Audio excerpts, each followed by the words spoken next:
চলুন শিব চতুর্দশী রাত্রিতে কী করলাম সেটা নিয়ে আজকের ভিডিওটা হবে। হ্যালো এভরিওয়ান, আই হোপ সবাই অনেক ভালো আছেন, আমিও ভালো আছি। আমি অজান্তে বলেছি।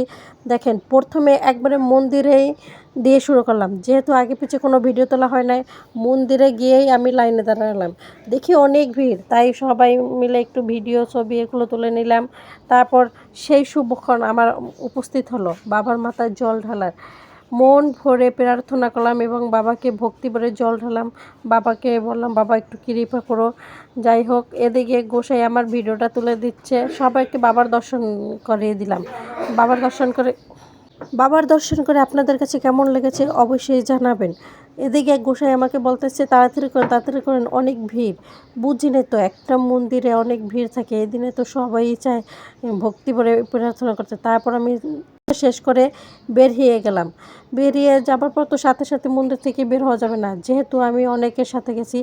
এদিকে দেখেন এত ভিড়, তো সবাই সবার সাথীর জন্য দাঁড়াইছে, তাই একটু নাম কীর্তন করতেছিল। আপনাদের মন্দিরের আঙ্গিনাটা ভালো মতো দেখে দিলাম। দেখেন অনেক অনেক লোক হয়েছে, সবাই এখন পূজা শেষ করে বসে বসে কীর্তন করতেছি। এদিকে এই সাইডে মা দুর্গা, মা কালী, রাধাকৃষ্ণর সবই মন্দির ছিল, তো তাদেরও দর্শন করিয়ে দিলাম। আপনাদের কেমন লেগেছে অবশ্যই কমেন্টে জানাবেন। অনেক সময় ওখানে ছিলাম, ওখানে থাকার পর সবাই বলে না, দুয়ারের ঘাস গরুতে খায় না, এই অবস্থা।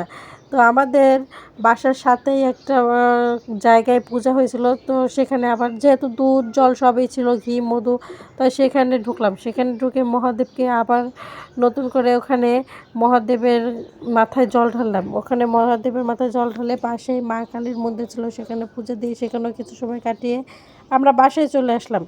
ভিডিওটা যদি ভালো লেগে থাকে সবাই একটু লাইক কমেন্ট শেয়ার করে দেবেন। সবাইকে ভিডিওটা দেখার জন্য অসংখ্য অসংখ্য ধন্যবাদ, এবং আমাকে একটু সাপোর্ট করবেন, সাবস্ক্রাইব করে যাবেন, যেহেতু আমি নতুন ইউজার। সবাই একটু পাশে থাকবেন, সবার পাশে আমিও আছি। ধন্যবাদ।